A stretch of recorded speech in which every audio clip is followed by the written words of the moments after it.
Portfolio হিসেবে যেটা আমরা দেখছি, এটা আসলে আগে আমাদের বিজনেস ম্যানেজার হিসেবে অ্যাকাউন্টে ছিল। বর্তমানে এটার নাম পরিবর্তন করে বিজনেস পোর্টফোলিও হিসেবে রাখা হয়েছে। তো অনেকে আমরা বুঝে না বুঝেই বিজনেস পোর্টফোলিও অ্যাকাউন্ট ক্রিয়েট করছি। আসলে এটা কি সেটা জানা দরকার।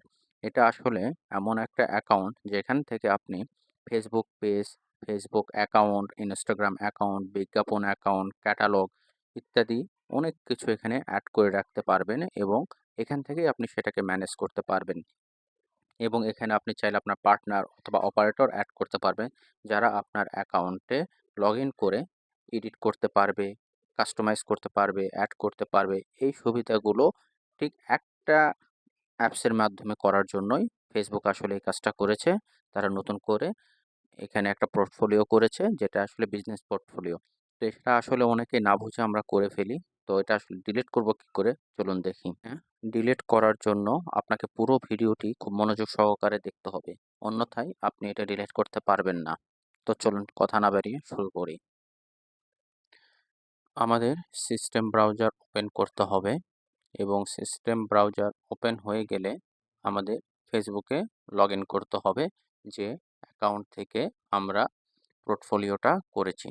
সেই অ্যাকাউন্টে লগ ইন হয়ে গেলে আমাদের ব্রাউজারের কোনায় যে আইকনটা আছে আমাদের প্রোফাইলে, সেই আইকন থেকে আমাদের পেজে প্রবেশ করতে হবে। তো এখানে একটু সময় নেবে।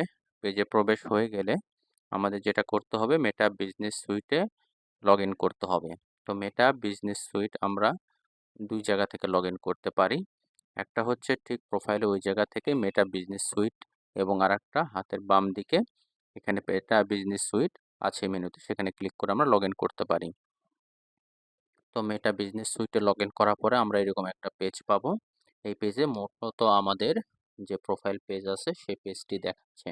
তো এখান থেকে আমাদের পোর্টফোলিওতে লগ ইন করতে হবে। তো ড্রপ ডাউন বাটনে ক্লিক করলে এখানে ড্রপ ডাউন মেনু আসবে এবং এখানে দেখেন আমাদের যে পোর্টফোলিও করা আছে সেটি দেখা যাচ্ছে। এর পাশে সেটিংস যে চিহ্ন, এই সেটিংসে আমরা ঢুকবো। সেটিংসে ঢুকলে এখানে আমাদের যে বিজনেস পোর্টফোলিও, এই পোর্টফোলিওর সব অপশানগুলো এখানে শো করবে। দেখেন, এটা আমাদের বিজনেস পোর্টফোলিও দেখাচ্ছে নাম, এবং আমাদের এই পোর্টফোলিওটি অ্যাক্টিভ আছে, ফুল কন্ট্রোল আমরা করতে পারছি। তো আমরা চাইলে এখানে যে 3 ডট আছে সেখান থেকেও ডিলিট করতে পারি। তবে আমরা যাব মেনুতে। মেনু বাটনে বিজনেস পোর্টফোলিওতে ক্লিক করব। বিজনেস পোর্টফোলিওতে ক্লিক করলে আমাদের নেক্সট অপশানগুলো আসবে। তো এখানে অনেকগুলো অপশান আছে, তার থেকে আমাকে বিজনেস পোর্টফোলিওটি সিলেক্ট করতে হবে। বিজনেস পোর্টফোলিও সিলেক্ট করলে এখানে আমার বিজনেসের ডিটেল চলে আসছে। সম্পূর্ণ ডিটেল আপনি এখানে দেখতে পাবেন, কয়জন এখানে অ্যাকাউন্টে হ্যান্ডেল করছে। এরপর এখানে এই ডান দিকে কোনায় দেখবেন permanent delete button. Permanent delete বাটনে ক্লিক করলে এখানে কিছু কজ তারা চাইবে, যে কী কারণে আপনি এটা ডিলিট করছেন। চাইলে এখানে সবগুলোও দিতে পারেন, অথবা যে কোনো একটা অথবা যে কোনো 2টা দিতে পারেন।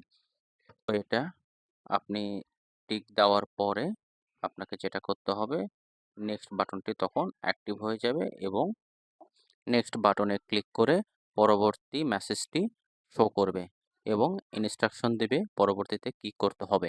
দেখেন, নেক্সট বাটনে ক্লিক করার সাথে সাথে আমাকে একটা মেসেজ দিয়েছে যে অ্যাকাউন্টটি ডিলিট হতে 24 ঘন্টা সময় লাগবে, এবং তারপরে নেক্সট বাটনে ক্লিক করলে এখানে আমার ফেসবুকের প্রোফাইলের পাসওয়ার্ড চাবে। তো পাসওয়ার্ড দেওয়ার পরে সে আবার ঠিক একই মেসেজটা শো করবে যে এখানে 24 ঘন্টা সময় লাগবে অ্যাকাউন্ট ডিলিট হতে। কারণ আমি যদি এর ভিতরে মাইন্ড চেঞ্জ করি তাহলে আমি এটা আবার পুনরায় অ্যাক্টিভ করতে পারবো। তো এরপরে ডান বাটনে ক্লিক করলে এই মেসেজটি চলে যাবে।